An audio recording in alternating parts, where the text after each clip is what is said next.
You're watching Creative Current here on Laartstream, and I am Kelvin Han Yee. And we are here talking about a new play that is premiering at the Fountain Theater here in Hollywood called Bakersfield Mist. And I'm here with, I'm going to start with Jenny O'Hara, Hello. Who stars in the play, and her husband, Nick Ullett, and playwright and co-artistic director and director of the play and co-artistic director of Fountain Theater, Stephen Sachs. Welcome, folks. Thank you very much. How are you all? Happy to be Great. here. So far, so good. Right, we have about a half an hour to go. We'll see how it goes. That's right. Right. Thank you later. I'm having too much fun already. This is falling apart. Stephen, tell me just, start us off by telling me just a little bit about this play. It's called Bakersfield Mist. And the name of that, the title refers to a painting, yes? Yes, it refers to a Jackson Pollock painting, a very famous Pollock painting called Lavender Mist. The story of Bakersfield Mist, this play, is about this wonderful character, Maud Gutman, who lives in a trailer home in which we now sit. We're sitting in. Exactly. Right. And she's just this great character, kind of foul-mouthed, salty-tongued, and likes her Jack Daniels. And She's a former bartender? Former bartender, Right. and she has bought this painting in a thrift store for only $3. And she is now convinced that this painting is an authentic Jackson Pollock worth hundreds of millions of dollars. So in the play, Nick's character, he plays an art expert from New York City who flies all the way across the country to give his expert opinion on whether this painting is indeed real or not. And he is from the Met. At one point. At one point, he was former director of the Met. The Met, Right. And he is a person of very high status. Exactly. And they're very In his own mind. in his own mind. I'd like to point out that he is paid to do this. He does not do this willingly. It is part of a job. He works for a foundation. Right. He's That been given the assignment. authenticates art. Right. So He teaches at Princeton. Absolutely. his assignment is to work out, is this a real Pollock or not? Right. The play is the meeting between the expert and Maud in her trailer. And they're very different kinds of characters, aren't they? They're very opposite sort of people. Talk about that a little bit. Well, It's absolutely. really They're about these two people. complete polar opposite ends of the social, cultural spectrum. Divide. Right. Intellectual spectrum. Let's play a little game here. Nick, talking about the character of Maud here, throw out some words. Just some descriptive About words. Yeah, about that character that you would use to... Overblown, Yeah. blousy, Yes. foul-mouthed, Yes. basically, uneducated, uninformed, Stubborn. possibly unwashed and almost definitely drunk. Wonderful. Jenny O'Hara. Speaking about, I'm sorry, the name of the character again? Lionel Percy. Lionel Percy. You Some know who I descriptive- am. Some descriptive words that Arrogant, contemptuous, stick up his ass, know-it-all, stiff, jerk. Actually, no sexuality whatsoever. Just a twit. A twit. A twit. A twit. Something That's not what the old ladies in the audience think. I know, they adore him. They love him. The suit is really good. you get the suit is gorgeous, by the way. It is very Savile Row. And what about my outfit? What about the lime and orange? It's in keeping with the whole sort of circus clown motif that you have going on. Not a natural fiber in it. Nick is the sort of the snooty art expert, the intellectual, and Maud is the trailer park. The salt of the earth. And I've said before, it's sort of like Alistair Cook meets Roseanne Barr. Which is an excellent analogy. So these two very different characters come together for the purpose of discovering authenticity, truth, and possibly great art, right? And well, that's a very intellectual vision of what this play is about. yeah, I'm trying to sound real smart. Yeah, I mean, the fact the play is about a snotty, know-it-all art expert who is forced into the position of coming to this trailer to work out if this painting is real or not. Yeah. What happens in the play is something altogether different, in which all those words that you said come into play. Because it becomes more about their own authenticity, their own beliefs, their own what is it that fires them up? What is it that keeps them? Why does Maud keep going, keep insisting on this painting that it is a Pollock? Why is it that Lionel can't give in to her? Why does he cling on to this desperate desire of his own intellectual knowledge? Can either of them break down? Does she in fact know more than she lets on, which is one of the sort of rather, I think, wonderful things that happens in this play. Sure. What happens if Lionel in fact breaks down in some way and his sort of system starts rocking, which also happens. So you've got you have a wonderful premise, and what comes out of it is what the audience discovers from it, which varies virtually from person to person, which is what I think makes a great play. Absolutely, absolutely. I'm sure that different audiences receive this play differently, right? You were talking about your blue-haired audiences on a Sunday matinee, the old ladies loving him and like that. Well, the only difference that I've noticed, and we've talked about this, is the Thursday night audiences tend to be quieter, more focused. Yeah.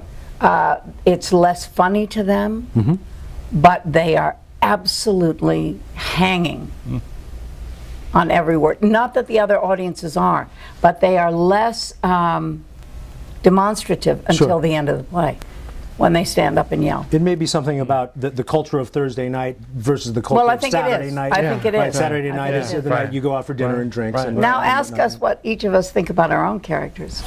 Okay. You know what? I came up with this great idea. Yeah. I'm going to ask you what you think about your own characters. Oh, I couldn't respond to that. Okay. Nick, what do you think about what do you as Nick from Nick's perspective, because you play a lot of stuffy twits, but you're kind of not a stuffy twit. No, not at all. I'm sorry. Well, what does Lionel think of himself? Well, it's one of the jobs that you have as an actor is you try to work out things in which, how do you connect to what this character is, right? And the only thing you know about a character is from the text, what's written down. Absolutely. And it all must come from that. Yes. Yeah, and one of for me, one of the strongest things about Lionel is that he has literally a faith system. This is a man who seems to have had a rather damaged childhood, who has sort of come up, has a failed marriage, because he clearly has a lot of trouble in terms of personal relationships. And there has been some failure in his life that is mentioned in the play. But the one thing that he clings on to is his faith in his own intellectual knowledge. He says at one point that he believes in his scholarship, he believes in his learning, in his expertise, in his aesthetic eye, and for Lionel, that is his whole life. It's his truth, yes. That is his truth. Absolutely. And without that, he literally is nothing. And it's so strong for him, and it gets him in trouble. Lionel on the spot in this play, because what if he's wrong? Well, and there is always one of the problems, and one of the lovely things about art is, which this play exemplifies wonderfully, really, which is the age-old question: what is art? Absolutely. Because most of the time, when you get down to it, you say, well, there's this whole history of art. Yeah, but who said that these paintings were in the history of art and this painting wasn't? It's actually a history of, stuffy-nosed, experts down the ages laying out what is art. Right. And yet for most, as Maud points out at one point, I like pictures too. Look at this. This is nice. And I say, and she shows a kind of crummy picture, and I say, that's not art. But why? What, in fact, is the difference? And it's always the business of scholarship, basically, that art for the cognoscenti it can only be appreciated with knowledge. Well, there are these Art for the unwashed is, Transformers. Right. You know? But a lot of people go out and buy tickets for those Transformers movies and Right. eat Oh, it, absolutely. right? It's another kind of art. Right. But speaking to the issue of that painting, Yes. the picture that I show him, a very well-known artist friend of ours, an abstract painter, was here, and he said, that picture is art, because in that genre, that's really well painted. In that genre. Yes, Right. that one. There's a pair of clowns that Stephen found those. Jim McLaughlin, your artistic director, placed Set designer. set designer, placed that Jeff. on there. Jeff, I'm sorry, Yeah, Jeff right. McLaughlin, and it's probably as considered as low of art as you can possibly Clown art, get. yes, clown art's right down there. John Wayne Gacy's art form, right? The serial killer. Yes. But Comes from Michelle Bachman's hometown. oh, is that right? Ah, yeah. Well, that explains the everything. connections. Right, there you go. Work out your own connections. Which is why she said that John Wayne came from the same town that she did, until she discovered that it was. That's right. John I Wayne read that one. Gacy. That is right. This is the wrong John Wayne. She did. That is so funny. I can't did read write that. satire this well. Which brings me to your. Yes. You have a mantra. Nothing is funnier than the truth. That's right. I read That's my- that somewhere. that's my email address. That's your email Yeah. address. Right. Okay. Maybe we shouldn't give that away. We to don't know everybody. you, but you don't know what server. But that's it's a wonderful mantra. I'm stealing that. Please do. Nothing. It's Nick's and mine. It's Nothing what is funnier than the truth. Send each other on opening nights. Just remember. It's fantastic. But here you are. You're in this play. You liken the experience of art to the experience of spirituality, sort of, and religion. That's what I got. Yes, from it. Lionel- That's one Lionel of the things. does. Yeah. That's one of the things that I get from this play. And it's funny that just recently, within the last 10, 15 years, there have been all these plays about art. Yeah. Right? Art by Yasmina Reza, Right. Red, Restoration, Bob Rauschenberg's America, Steve Martin's Picasso La Panegile, Right. Weekend with Pablo Picasso, right? And a lot of these have similar sort of themes where I think it must be that people are asking or questioning validation, and authenticity and truth. Or looked at from a cynical point of view, it's merely a way of making middle-class audiences think they're intelligent. Very there's that interesting. Well, that's a very interesting point. He is so like Lionel. No, because Yeah. you know I don't one of the know things, him. one of these things about there has always been this sort of form of theatre that flatters its audience. Absolutely. And if you talk about art and you throw in a few names, it's the same as if you have Amadeus. Yes. You, Yes. you do Amadeus, and it makes people think they know something about Mozart because they've heard of Mozart. It's thrilling. And then they hear, about Salieri, and In fact, Amadeus has very little to do with the music. Yeah, it really does. But the fact is that there is an element of that, and Yes. I mean, it's only my cynicism that brings this up, but there is no doubt that one of the reasons that these plays are so popular with a theatre audience, which is, after all, a relatively well-educated audience, but they That thinks love that to they be, are. Yeah. they love to be. I mean, massaged in a way. Yes. They, you know about this stuff, and you will throw in a Rauschenberg here and and always in all these plays, there's usually one reference that they don't know, so there's something to look up when you go home. But I love these plays. I'm part of that audience. I like to be massaged in that way. But I do And think it serves its purpose, Yeah. because what it can do is trigger enthusiasm. Absolutely, It's trigger. right. I did not know a lot of Pollock's painting.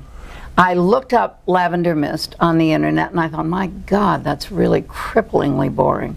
You To saw me- some other Pollock works. Yeah, I though. saw that, and I was uninterested in it, although I understand that it's massive, and when you see it in person, it's stunning, makes an but impact, there right. was other work there was earlier work, and perhaps some of it later, before the drip and spatter, that took my breath away. Yeah. The color, the Yeah. motion, the sweep of it, and I thought, whoa, without this play, I never would have looked at that. So that moved me, you know, a little further. Yeah, some of Pollock's work, just before he got into all the splatter stuff, is just some of the shapes, Oh, God. right, that he comes up with, right? Yeah. Are just amazing. Yeah. Like Miro or something. I don't Exactly, know. exactly. There's one with a huge sweep of right, Yeah. and then a sweep of red. And then he's got like numbers They're there gorgeous. or something, you know, Yeah, or something. they're gorgeous. Yeah, One, yeah, of the yeah, it's amazing. one of the interesting things about the drip paintings, you know, which is that he painted, they were these huge canvases that Yes. he would paint, but he would paint and it would go off into the floor and, you know, and It's then about motion, yeah. and It's then about- he would actually spend sometimes days wandering around them until he found what he thought was the painting inside, and he would then cut the canvas to that painting. It's editing, yeah? Well, yes, It's exactly. editing. It's And we what do you that in leave film, out. and we do that as actors, yes. Yes. You betcha. Yes. Right? Yes. It's editing, and that it is Yeah. perhaps the best thing that we Yeah. can do with art, right? Because art channels everything, and we just edit down the important stuff. The difference to me between Maude and Lionel is that he's intellect and she's feelings.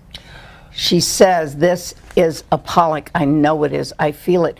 Based on, we find out later she knows a little more than you think she knows. Yeah. But Yeah. she is earthy, she's direct, she says what she thinks, she doesn't live in her head, she's Right. not embarrassed by herself, she has pride in what she does and who she is, and a great deal of sorrow. So Stephen, her life. And I so think Stephen even more Sachs- than the art element of the play, I think what audiences are really connecting to and enjoying just so tremendously are these two characters, are the people. I agree. You know, they love these two In people. juxtaposition. And these two actors, they love these actors Absolutely. playing these. We're these going to take a parts. look at a little piece of this. Just a quick question, Stephen. So which character is the more authentic character? Who is the more authentic They are person? both true. They're both true to themselves. Yeah. If we may, let's just take a little 2-minute trailer of the trailer that we're sitting in. Let's take a look at that right now, and then we can talk about some things after that.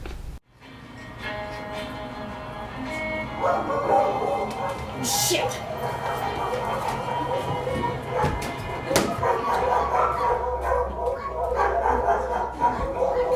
Get the fuck out of here!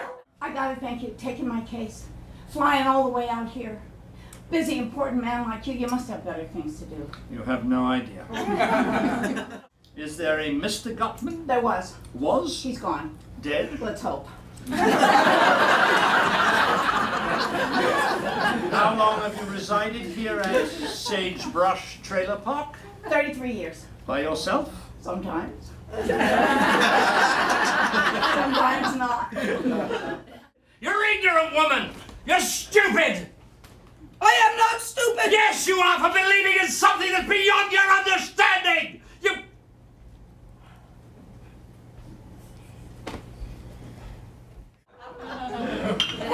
I got another case in back. Took it from Lenny's my last day. You stole it? Severance pay. Why did they fire you? Sorry, right, you quit. In the art world, the Metropolitan is like the Vatican. Out of touch with reality?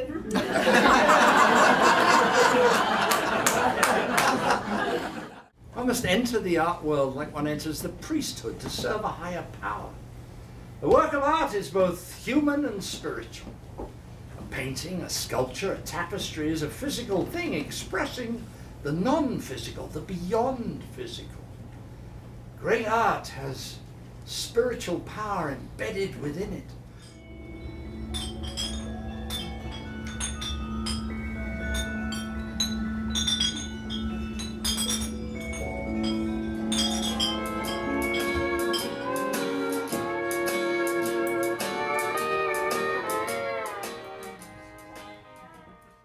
Nick, you're not. You play a lot of twits, stuck-up twits, but you're kind of not. You have this very interesting background. Can we vote on that? I just want to sort of introduce you to the audience a little bit. You went to college with John Cleese and Yes, I went to Cambridge, and I was there with this amazing group of people. I went to Cambridge. Name some of them.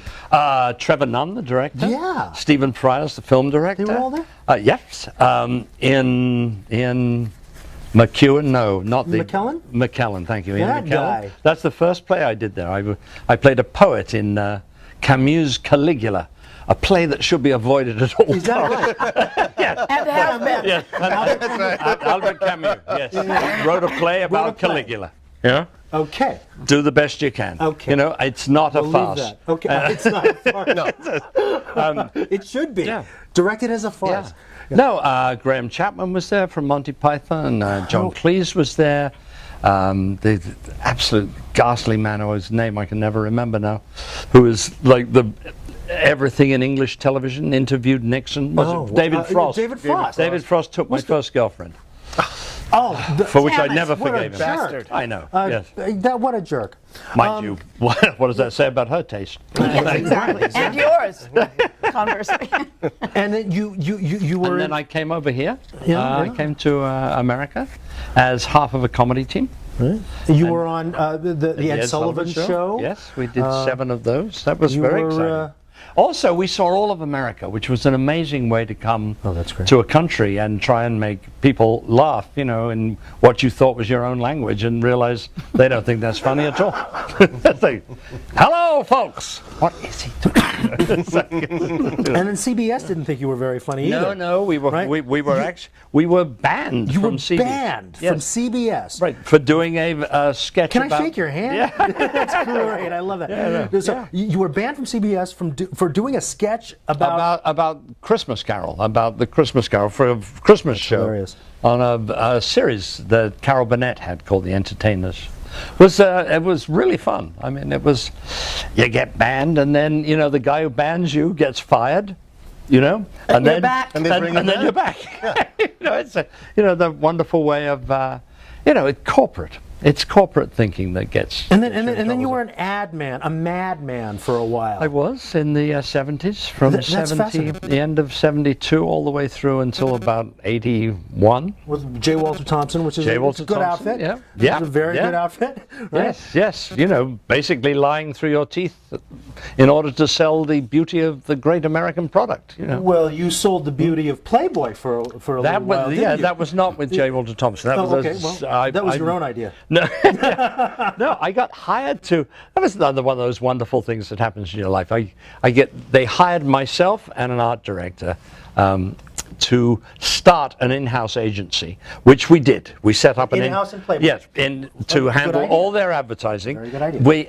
We took us about 6 months. We hired 11 people. We had offices. We had equipment. Everything. I left for a long weekend. I came back, and my secretary was a playmate, an ex-playmate, one of the centerfolds. Her name was Janice Marshall. I just spoke to her the other day, actually. She lives in Dallas now. Did she know how to type? Yeah, she was fabulous. She was married to a cares, Hawaiian, still is married to the same guy. Were you married to him at that time? No. We hadn't met. No, we hadn't even didn't met. meet till the early right, 80s. Right. I came He back didn't after have a bean when I met him, not a penny, and he was Really? so skinny, making love hurt. Oh, is that right? Yep, But it worked out. You worked it out because we did. you just had a 25th anniversary, didn't you? Yeah. Yes, Congratulations. 25 years of unrelenting bliss. Been together 28, married for 25, and it's been damn good all the way. Jenny O'Hara, to me, is sort of the female version of Kevin Bacon in Hollywood, because everybody in Hollywood is perhaps 3 to 5 degrees apart from knowing Jenny O'Hara. Kind of close, actually. Right. We actually met once at Sundance, and you taught a little class about. It had something to do with empowering yourself as an actor, I think, on a set, which at the time meant a lot to me because I felt very unempowered on a set. I was a young actor, and just sort of following directions and showing up and saying yes sir, and like that, and it meant a lot to me. I want to thank you for that. You've been, you both are now. You've been in a lot of different things. I could go on and on, but just to name a few, you were on My Sister Sam. You were a director for As the World Turns. A couple of years. For a couple of years. What a great gig that is. And acted in it. And acted in it. And then Nick acted in it. And then they wrote us as a romance. And then when we returned to LA, they had us elope during somebody else's wedding. I love they didn't have to do the whole wedding thing. We could just take off. That genre is just dying out It now. was so much fun. It's such a great genre. Oh God, it was so much fun. Yeah. I've always loved working on the soaps and Me too. all of that. You've been in Mystic River. You were on Barney Miller, Beverly Hills 90210, CSI, Ghost Whisperer, Law and Order, Drew Carey, ER. Am I missing anything? Nah, I mean just about everything. Right. Almost everything. Just about everything. Everybody in Hollywood is 5 degrees away from you. You are both members of Ensemble Studio? Ensemble Studio Theater, New York and LA. Right. Tribe Theater Company? Yep. You company members there? Yep. She is, not me. Right. And they won't have me. Now, you come from a strong artistic background. Your mother actually runs the 13th Street Rep in New York. She was always interested in theater and sort of created a little children's theater in rural Pennsylvania when we were kids. But she moved to New York at the age of 50. My brother and sister and I were already established in New York to produce. And she has been producing off Broadway since about maybe 70. Wow. And she still runs her own theater on 13th Street, 50 West 13th Street, the 13th Street Theater. She's 94. She's in the lobby every day running her theater. That's what keeps you alive. It is. Yeah.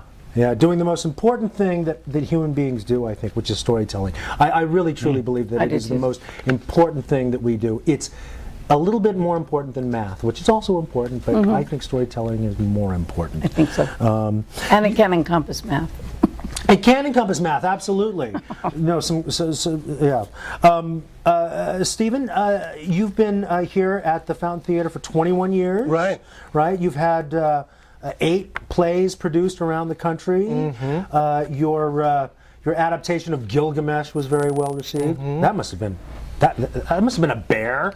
It was. Wow. It was. Yeah. Gilgamesh. the beginning of everything. I directed Hippolytus at the Getty Villa. And, Wow. A play of mine was made into a film, and yes, a play, Sweet Nothing in My Ear. Right, starring Jeff Daniels and Marlee Matlin. Right. And tell me a little bit about just this theater. This theater has been here for 21 years, and it is the artistic home to a few different playwrights of note. Yes? Angel Fugard comes by here and hangs out, and yes, we're the artistic home of Athol Fugard and also Lee Blessing. We've done a lot of his plays, and Israel Horowitz and Dale Orlander Smith, and also August Wilson. Yes, August Wilson. Comes by here. We've done his plays. Not anymore. Not so much anymore. Well, yeah. But death slows them down. It's a long drive for him now. Yeah, but Take a break. It's tough. Yes, my colleague, my partner here, Deborah Lawler, and I started the Fountain Theater 21 years ago. It was an operating theater for many, many years before that, but we took it over in 1990 and have been here ever since. And it's our artistic home. And what's the vision? What's the purpose? The purpose is to provide a creative home for actors and writers and directors to create work that reflects the ethnic and cultural diversity of Los Angeles. That's a beautiful thing. That's a wonderful thing. This play has been extremely well received. Yeah. You've been getting great reviews. Is this now the second time you've extended this? And it's now been extended to September 3rd. Yeah. So it'll So run- September 3rd, and people can get tickets and more information about this where, Stephen?